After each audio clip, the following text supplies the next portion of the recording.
గారు వచ్చారు. మహిళా దినోత్సవ ర్యాలీకి స్వాగతం సార్. మరికొన్ని అనేక స్కూళ్ళు కాలేజీలు నుంచి వచ్చిన బైక్ లేమండి సార్. Ready start.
ఉంటాయి కదా.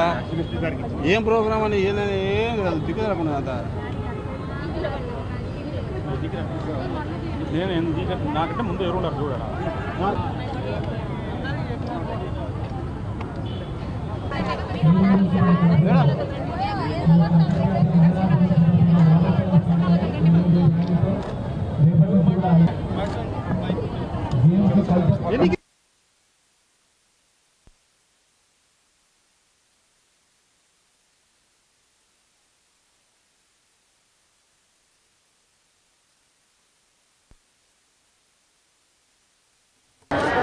ఎక్కడైతే ఉంటుందో అక్కడ ఆ సమాజము అభివృద్ధి చెందుతుంది.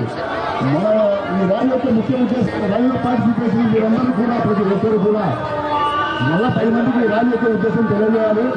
వారు కానీ తర్వాత ఏ సోషల్ అందరికీ నమస్కారం. 8th ఉమెన్స్ డే సందర్భంగా ఈ ఒక వారం ఈ ఉమెన్స్ డే సెలబ్రేషన్ జరుగుతున్నాయి all over Andhra Pradesh under the leadership of honourable DGP sir. మనమే ఉమెన్స్ డే సెలబ్రేట్ చేస్తాం. దాంట్లో పోలీస్ డిపార్ట్మెంట్ సంబంధించి ఉమెన్ సేఫ్టీ మీద మనం ఫోకస్ చేస్తున్నాం. ఈ లాస్ట్ కొన్ని నెలలో ఉమెన్ సేఫ్టీ మీద కడప పోలీస్ చాలా పని చేస్తున్నారు. చాలా అవేర్నెస్ క్యాంపెయిన్ చేయడం జరిగింది, పల్లె నిద్ర చేయడం జరిగింది, అన్ని చోట కాలేజ్లో స్కూల్స్లో విజిట్ చేయడం జరిగింది, ఒక అవేర్నెస్ క్రియేట్ చేయడం జరిగింది. ఈ ఉమెన్ సేఫ్టీ మీద ఎంత సీరియస్ ఉన్నామో ఎనీ స్మాల్ ఇన్సిడెంట్స్ కూడా కడప పోలీస్ సీరియస్గా తీసుకుని వెంటనే యాక్షన్ తీసుకుంటున్నారు. దీనికి సంబంధించి అందరికీ మీ ద్వారా ఈ అవేర్నెస్ నేను కూడా ఇప్పుడే చేయాలనుకున్నాం. విమెన్ సేఫ్టీ దీంట్లో ఏదైనా ఈవెన్ పోలీస్ రిలేటెడ్ ఉండొచ్చు, నాన్ రిలేటెడ్ ఉండొచ్చు. పోలీస్ దగ్గర వస్తే ఖచ్చితంగా కడప పోలీస్ రెస్పాండ్ చేస్తారు, వెంటనే ఏదో ఒక సొల్యూషన్ తీసుకురావాలంటే ప్రయత్నం చేస్తారు. ఏదైనా క్రిమినల్ యాంగిల్ ఉంటే మాత్రమే ఖచ్చితంగా యాజ్ టఫ్ యాజ్ పాసిబుల్ చర్యలు మనమే తీసుకుంటాం. సో ఈ ఉమెన్స్ డే సంబంధించి ఒక వారంలో ర్యాలీస్ కానీ, స్కూల్స్ కాలేజ్ విజిట్స్, తర్వాత ఈ కాంపిటీషన్స్, ఏదైనా ఎలొక్యూషన్ వేసే కాంపిటీషన్ చేస్తాము. లాస్ట్ డే రోజు మన డిస్ట్రిక్ట్ పోలీస్ ఆఫీస్లో అందరికీ పిలిపించి పోలీస్ ఫంక్షనింగ్, ఉమెన్స్ సేఫ్టీ సంబంధించి మన దగ్గర ఉన్న ప్రిపరేషన్ డెమో చూపిస్తాము. అందరూ మహిళలకి, పిల్లలకి ఒక కాన్ఫిడెన్స్ ఇచ్చేలాగా ఈ 1 వీక్ మనమే సెలబ్రేట్ చేస్తాం.